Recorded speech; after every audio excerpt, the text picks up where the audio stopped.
আমাদের জীবনের সাথে মাঝে মাঝে এমন কিছু মানুষ আসে, জড়িয়ে যায়, মনে হয় যেন এই মানুষটাকে ছাড়া আমাদের জীবনটা একদমই অচল হয়ে যায়। আর মাঝে মাঝে তো এটাও মনে আসে যে এই মানুষটা যদি আমাদের জীবন থেকে চলে যায় তাহলে হয়তো বা জীবনটাকে আর বয়ে নিয়ে যাওয়া হবে না, এখানেই জীবনের সমাপ্তি ঘটাতে হবে। কিন্তু বাস্তবতা বড়ই কঠিন। সেই প্রিয়জনকে ছাড়াও কিন্তু জীবনে বেঁচে থাকা যায়, কিন্তু হয়তোবা জীবনে সেই শূন্যস্থানটা আর পূরণ হয় না। হ্যালো এভরিওয়ান, আসসালামু আলাইকুম। Welcome back to my channel. কাছে কিংবা দূরে, দেশ কিংবা দেশের বাহির থেকে, যে যেখান থেকে আমার আজকের ভিডিওটা দেখছেন কিংবা পরবর্তীতে দেখবেন, আশা করব আল্লাহর অশেষ রহমতে সবাই ভালো আছেন। আলহামদুলিল্লাহ, আল্লাহর অশেষ রহমতে ও আপনাদের দোয়ায় আমরাও ভালো আছি। আমি আজকে দুপুরে রান্নাবাড়া থেকে ভিডিওটা শুরু করেছি।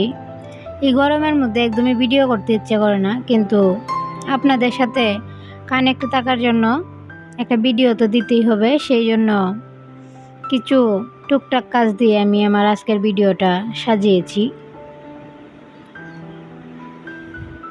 যারা আমার ভিডিওটা দেখার জন্য ক্লিক করেছেন, প্লিজ একটা লাইক দিয়ে দিবেন। আর যারা আমার চ্যানেলে নতুন, তারা চাইলেই আমার বন্ধু হয়ে পাশে থাকতে পারেন। আর আপনাদেরকে অনুরোধ করব, যারা আমার বন্ধু হবেন তারা প্লিজ একটা কমিউনিটিতে লেটার দিয়ে যাবেন। কেউ ভিডিওর কমেন্টে এসে বলবেন না যে বন্ধু হয়েছি। আমি চিংড়ি শুটকি ভর্তা করব, তাই চিংড়ি শুটকিটা ভেজে নিয়েছি। সাথে পুঁই শাক রান্না করব, সেই পুঁই শাকটাকেও ভাপিয়ে নিয়েছি। এখন শুকনো মরিচ ভেজে নিচ্ছি বাগার দেওয়ার জন্য। শুকনো মরিচটা আমি ভালো করে ভেজে নেব। কারা কারা আছেন যারা শাকের মধ্যে শুকনো মরিচ খেতে পছন্দ করেন? আমার কিন্তু অনেক বেশি পছন্দ এই শুকনো মরিচটা। আমি আজকে একটা কমেন্ট পড়ব একটা আপুর, যদিও নামটা আমার সঠিক মনে নেই আপুটার। উনি আমার গত দিনের ভিডিওতে কমেন্ট করেছিলেন যে সব মিলিয়ে ভিডিওটা ভালো লাগলো। আপু কিছু মনে করো না প্লিজ, তুমি কি ভাইয়ার দ্বিতীয় বউ? জানতে চাই। আপু, তুমি যদি আমার ভিডিওটা দেখে থাকো তাহলে আমি তোমার উদ্দেশ্যে তোমার প্রশ্নটার উত্তর দিচ্ছি। না, আমি তোমাদের ভাইয়ার দ্বিতীয় বউ না, আমি প্রথম, আলহামদুলিল্লাহ। আমাকে এমন প্রশ্নটা করার কারণটা আমি বুঝতে পেরেছি। আমি গত দিনের ভিডিওতে বলেছিলাম যে আমি একটা সাজানো সংসার পেয়েছি, আর এটা থেকে মনে হয় ওনার মনে এই প্রশ্নটা জেগেছে।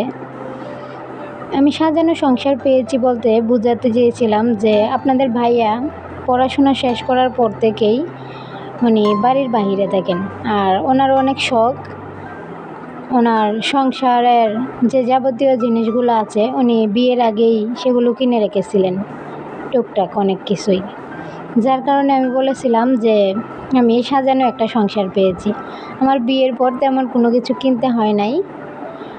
সচরাচর দেখা যায় যে যারা বিয়ের পর হাজব্যান্ডকে নিয়ে আলাদা সংসার সাজায় তাদের সব কিছুই কিনে নিতে হয়, কিন্তু আমার এই কাজটা করতে হয়নি। এর জন্যই আমি বলেছিলাম যে আমি সাজানো সংসার পেয়েছি। আপু যদি আমার ভিডিওটা দেখে থাকো তাহলে অবশ্যই বুঝতে পারবে আমি কেন এই কথাটা বলেছিলাম। আমি কথা বলতে বলতে শাকটা বাগার দিয়ে দিয়েছি, আর এখন শাকটাকে নামিয়ে আমি যে চিংড়ি শুটকিগুলো ভেজে রেখেছিলাম সেগুলোকে ভর্তা করতে চলে যাব।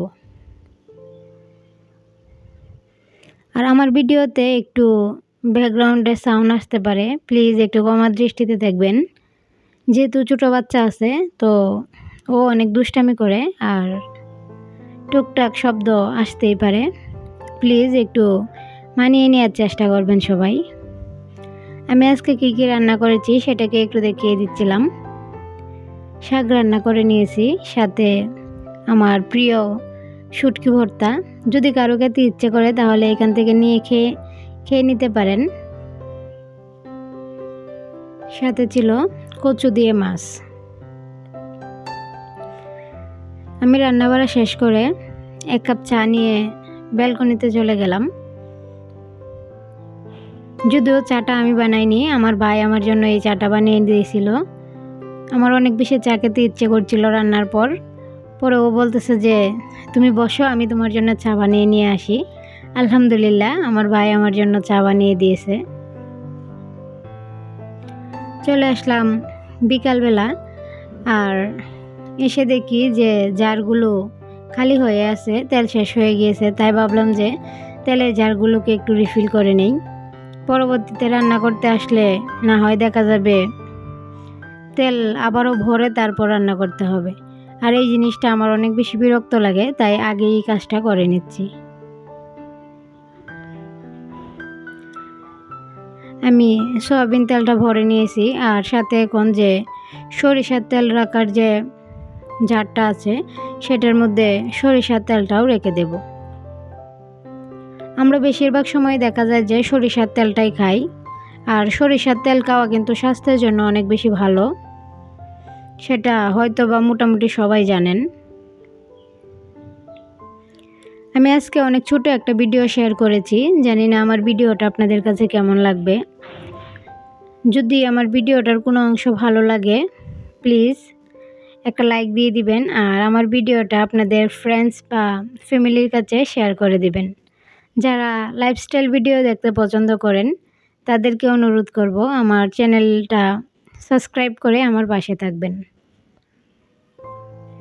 ইনশাল্লাহ আমিও আপনাদের পাশে বন্ধু হয়ে থাকব। বিকেলবেলা আমার জন্য একজন একটু খিচুড়ি পাঠিয়েছিল, আর সেটাকে খুলে দেখছিলাম যে দেখতে কেমন হয়েছে। মাশাল্লাহ, দেখতে অনেক বেশি ইয়ামি হয়েছিল, আর খেতেও অনেক বেশি ভালো হয়েছিল। এটা সত্যি কারো কাছ থেকে কিছু একটা পেতে অনেক বেশি আনন্দ লাগে। বিকালবেলা আমরা মা ছেলে মিলে খেলাধুলা করছিলাম, আর ওর সাথে আমার সময় কাটাতে অনেক বেশি ভালো লাগে। হয়তো সব মায়েদের এরকম সন্তানের সাথে সময় কাটাতে অনেক বেশি ভালো লাগে। দেখুন, আমরা মা ছেলে মিলে খেলাধুলা করছিলাম, আর আমাদের সারাটা দিন এভাবেই চলে যায়। ও আমার পিছন পিছন থাকে, ওর সাথে আমি খেলাধুলা করি, কথাবার্তা বলি। ওর সাথে কথা বলতে বলতেই আমার দিনটা যে কখন শেষ হয়ে যায় একদমই বুঝতে পারি না।